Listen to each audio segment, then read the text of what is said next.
시간 하나님께서 우리에게 주신 말씀은 마가복음입니다. 마가복음 6장 14절부터 29절까지의 말씀입니다. 다 같이 교독하시겠습니다. 이에 예수의 이름이 드러난지라 헤롯 왕이 듣고 이르되 이는 세례 요한이 죽은 자 가운데서 살아났도다. 그러므로 이런 능력이 그 속에서 일어나느니라 하고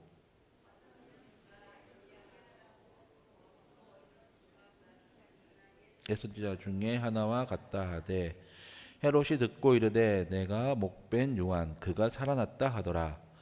전에 헤롯이 자기 동생 아내 헤로디아에게 장가든 고로 이 여자를 위하여 사람을 보내어 요한을 잡아 오게 가두었으니 이는 요한이 헤롯에게 말하되 당신의 아내를 취하는 것이 옳지 않다 하였음이라. 헤로디아가 요한을 원수로 여겨 죽이고자 하였으되 하지 못한 것은 헤롯이 요한을 의롭고 거룩한 사람으로 알고 두려워하여 보호하며 또 그의 말을 들을 때 크게 번민을 하면서도 달갑게 들음이로라. 마침 기회가 좋은 날이 왔으니 곧 헤롯이 자기 생일에 대신들과 천부장들과 갈릴리의 기인들로 더불어 잔치할세. 헤로디아의 딸이 친히 들어와 춤을 추어 헤롯과 그와 함께 앉은 자들을 기쁘게 한지라. 왕이 그 소녀에게 이르되 무엇이든지 내가 원하는 것을 내게 구하라 내가 주리라 하고 또 맹세하기를 무엇이든지 내가 내게 구하면 나라의 절반까지라도 주리라 하거늘 그가 나가서 그의 어머니에게 말하되 내가 무엇을 구하리이까. 그 어머니가 이르되 세례 요한의 머리를 구하라 하니 그가 곧 왕에게 급히 들어가 구하여 이르되 세례 요한의 머리를 소반에 얹어 곧 내게 주기를 원하옵나이다 하니 왕이 심히 근심하나 자기가 맹세한 것과 그 앉은 자들로 인하여 그를 거절할 수 없는지라. 왕이 곧 시병 하나를 보내어 요한의 머리를 가져오라 명하니 그 사람이 나가 옥에서 요한을 목베어 그 머리를 소반에 얹어다가 소녀에게 주니 소녀가 이것을 그 어머니에게 주니라. 요한의 제자들이 듣고 와서 시체를 가져다가 장사하니라. 아멘.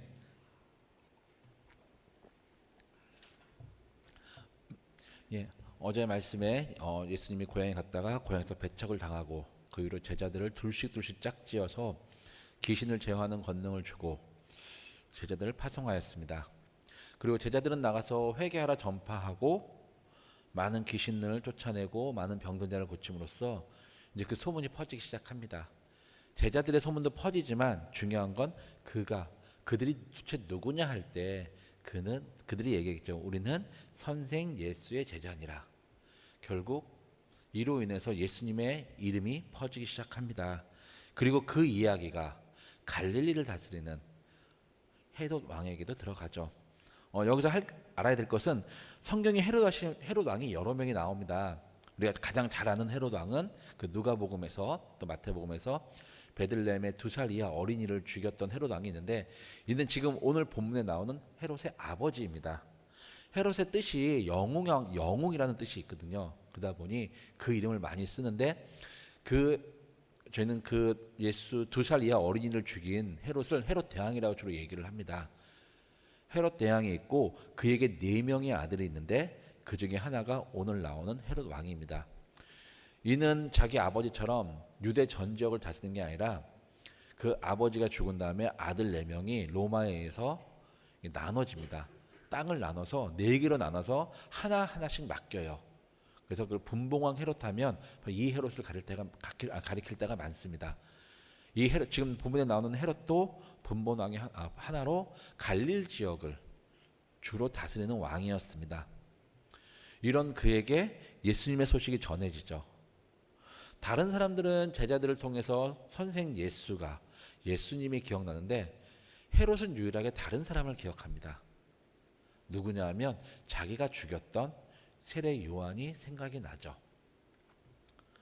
세례 요한을 먼저 얘기하면 그는 다 아시는 것처럼 예수님의 친척입니다. 그가 예수님이 먼저 공생애를 시작하기 전에 먼저 나타나서 광야에서 홀로 살며 고독을 통해 훈련 받으며 지내다가 어느 날 갑자기 나타나서 마치 우리 평소에 혜성처럼 등장했다고 혜성처럼 등장해서 요단강 근처에서 사람들에게 회개하라 천국이 가까웠다 말씀을 전하기 시작합니다. 이때 세례 요한의 전하는 복음은 많은 유대인들에게 충격이었습니다. 그리고 새로운 말씀이었죠. 그 전에 바리새인들이나 제사장들이 말씀을 전하면 그 성경을 해석할 때 이건 내가 읽고 기도하고 묵상했는데 하나님이 이렇게 주셨어서 이런 뜻이야 라고 얘기하는 것이 아니라 내 몇 대 선생이 있고 랍비가 있다. 그 랍비가 이렇게 해석했다. 그러니까 전통에 자신들의 성경 해석 전통에 의지해서 내 생각이 중요한 게 아니라 전의 전통이 이랬어. 그러니까 이럴 거야 라고. 그래서 만약에 말씀과 다른 상황이 나타나면 바리새인들도 설명할 수 없는 상황이 생겼죠. 그래서 많은 사람들이 예수님이 이런 권위를 본 적이 없다고 했을 때가 바로 그 이유입니다. 예수님은 본인이 알고 있는 말씀을 전했는데 바리새인들은 그러지 못한 거죠. 근데 세례 요한도 예수님과 같이 예수님처럼 그 말씀을 전하는데 많은 사람들이 놀래요. 와, 이런 말씀이 있고 정말 우리가 회개를 해야 되는구나. 그래서 요한이 세례를 베풀고 회개의 세례를 베풀기 시작할 때 정말 많은 이들이 나옵니다.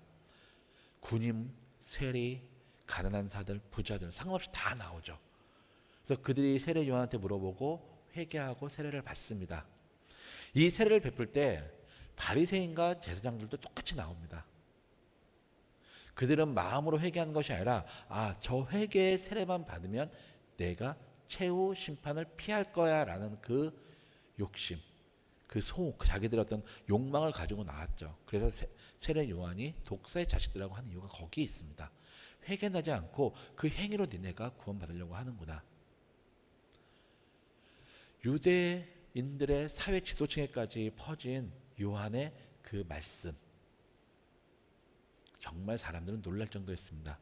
물론 헤롯도 거기에 관심을 가졌죠. 그래서 얘기하지 않습니까? 세례 요한이 얘기할 때 마음으로는 번뇌가 되지만 말씀을 달갑게 들었더라.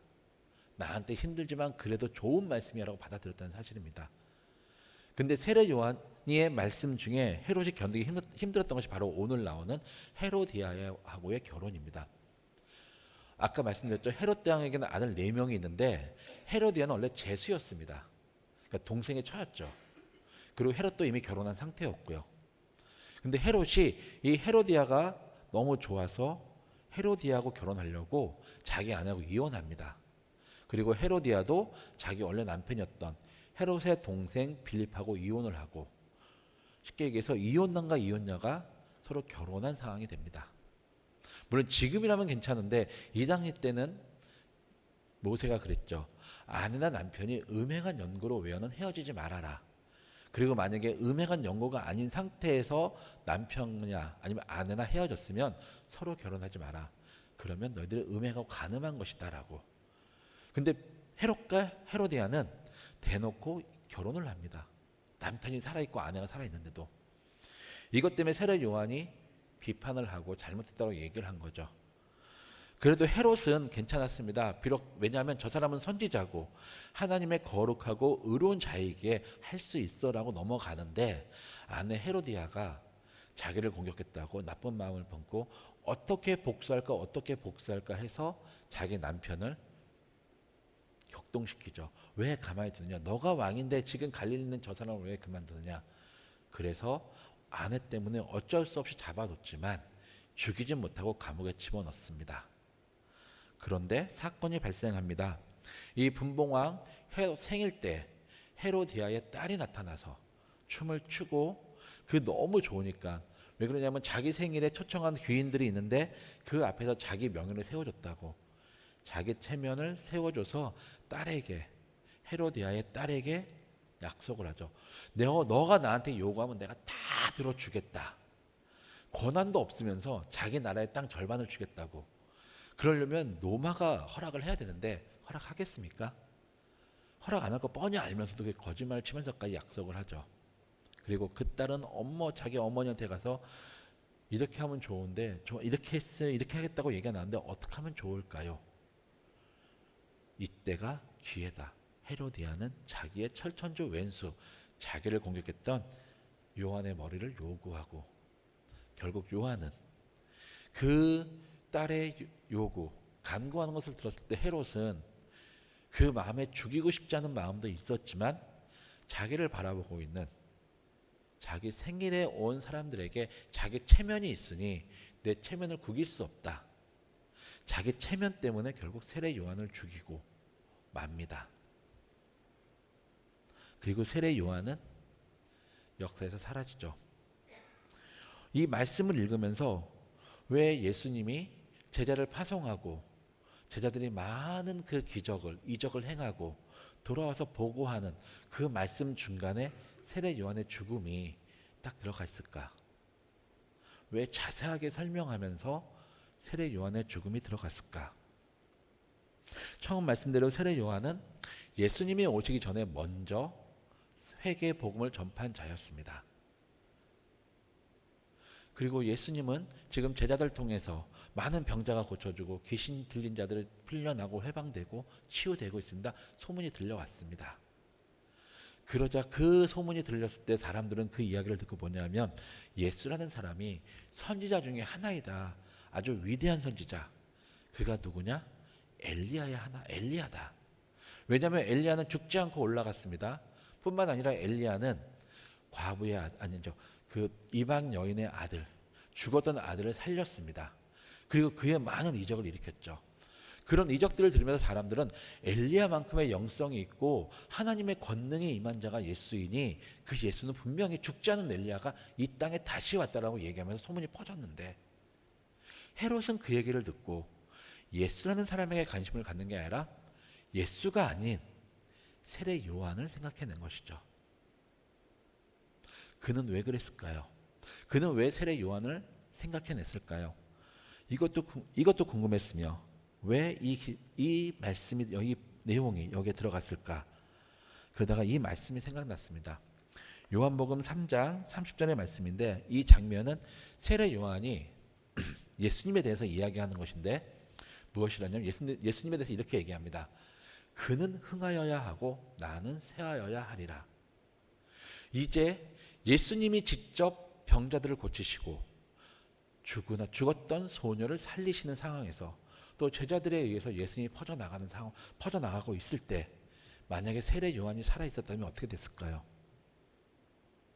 아무리 예수님이 많은 이적을 행하다 하더라도 예수님이 돌아가시기 전까지, 공생의 마지막 3년째까지도 세례 요한은 많은 이들에게 선지자로서, 하나님의 선지자로서, 위대한 선지자로서 기억되었고 그의 영향력은 많은 이들에게 끼치고 있었습니다.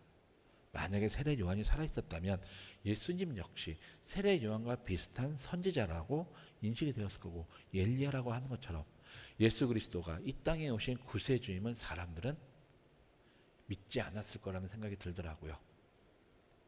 그러면서도 그렇다면 예수님이 이 땅에 오셔서 그리스도임이 사람들에게 믿어져야 되기 때문에 세례 요한이 죽었다면 어찌되면 세례 요한도 억울한 죽음이지 않겠냐라는 생각도 들더라고요. 생각해 보십시오. 예수님이 오셨고 그는 죄가 없고 도리어 사람들을 예수님 앞에서 회개의 복음을 전했던 자인데 죽임을 당했다는 것.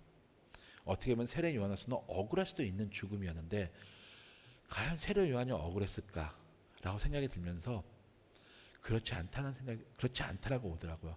왜냐하면 예수님의 말씀을 듣고 예수님의 이적을 보고 예수님을 믿을 때 사람들은 세례 요한을 생각하게 됩니다. 그래, 저 사람이 바로 세례 요한이 증거하였던 사람이야. 세례 요한이 세례를 하면서 그 자리에서 하늘이 열리고 음성이 들리고 마치 성령의 비둘기처럼 내리는 그 모습을 봤던 사람들은 저 사람이 세례 요한이 이야기하였던 우리의 구세주야. 비록 세례 요한은 죽었지만 그를 통해서 우리에게 전해졌던 그 복음, 그 빛, 구원의 희망은 남아있구나. 그리고 저 사람이 지금 우리에게 그 희망의 빛을 비치고 있구나. 사람들은 세례 요한은 죽었지만 예수님을 통해서 세례 요한을 보고 있고 세례 요한이 기억되고, 결국 세례 요한의 복음은, 그가 전했던 회개의 복음, 회개의 말씀은 예수님을 통해서 열매를 맺고 결실을 맺게 되었습니다. 성도님들, 우리는 살면서 참 내가 중요할 때가 많습니다. 우리 속담에 사람은 죽어서 호랑이는 죽어서 가죽을 남기고 사람은 죽어서 이름을 남긴다고 합니다. 그 이름을 남기기 위해서 우리가 얼마나 헛된 욕심을 갖고 헛된 욕심을 가지며 살아가며 이루려고 얼마나 잘못할 때가 많습니까? 만약에 세례 요한이 내가 지금 죽으면 안 돼. 난 잘못한 거 없어. 나도 예수님이 구세주님, 그가 있는 걸 보며 그가 하는 걸 보며 그가 정말 하나님의 아들인지 믿고 싶다라는 욕심이 있었다면, 그래서 그가 해야 될 것을 하지 않았다면 세례 요한이라는 이름은 지금 우리한테 전해지지 않았을 것이고, 예수님의 사역하면서 세례 요한은 도리어 예수님의 적대자, 아니 예수님과 대항하는 사람이 되어서 예수님에게 오는, 예수님이 받아야 될 그 역사의 흐름에 있어서의 중요한 포인트가 분산됐을 수도 있었습니다. 하지만 세례 요한은 자기의 때를 알고 자기가 이제 꺼져가야 되는, 나는 마세야 되고 나는 더 이상 너희들에게 기억돼서는 안 되고 이제 오신 예수 그리스도가 기억된다고 얘기하는 자신의 고백처럼 그는 살다 죽었습니다. 이것이 우리에게 주는 바는 우리 역시 그래야 된다는 것입니다. 진짜 죽는 것은 아니지만 내가 무엇을 할 때, 내가 어떤 것에 업적을 이뤘을 때 내 이름이 드러나는 것이 아니라 정말 나를 지켜주시고 나를 보호해 주시고 나에게 지혜를 주시고 지금까지 인도하신 예수님께서, 하나님께서 함께 하셨기 때문에 하나님이 하셨기 때문에 가능했다라고 하는 것을 고백할 수 있는 여러분이 되기를, 그리고 항상 하나님께 감사하며 하나님의 때를 알고 그때 순종하는 여러분이 되기를 기도하며 축원하겠습니다. 기도 드리시겠습니다. 하나님 아버지, 그는 흥하여야 하고 나는 쇠하여야 하리라. 세례 요한은 자신의 고백대로 자신의 때를 알고 자신이 나타나 말씀을 전하고 사람들에게 주목을 받고 자기가 받았던 그 모든 관심과 그 모든 시선을 어느 때 이 땅에 오신 빛이신 예수 그리스도에게 넘겨될 줄 알았고, 그러므로 자신의 때를 알고 하나님 앞에서, 예수님 앞에서 감사하며 죽었습니다. 우리도 그렇게 할 수 있도록 우리를 지켜 주시옵소서. 정말 우리에게 오는 모든 그 찬사, 우리에게는 그 모든 부러움이 내가 잘해서 내가 능력이 있어서 나 때문이 아니라 정말 나를 지켜주시고 이끌어주시며 지금까지 보호하시고 함께하신 하나님 때문이라는 것을 깨닫고, 모든 사람들에게 내 능력이 아니고 나의 힘이 아니라 정말 하나님께서 나와 함께 하셨다라고 고백할 수 있는 우리 성도님들 될 수 있도록, 그리고 그런 하나님께 감사하며 살아갈 수 있는 우리 공군중앙교회 성도님 될 수 있도록 지켜주시고 이끌어 주시옵소서. 예수님의 이름으로 기도드렸습니다. 아멘.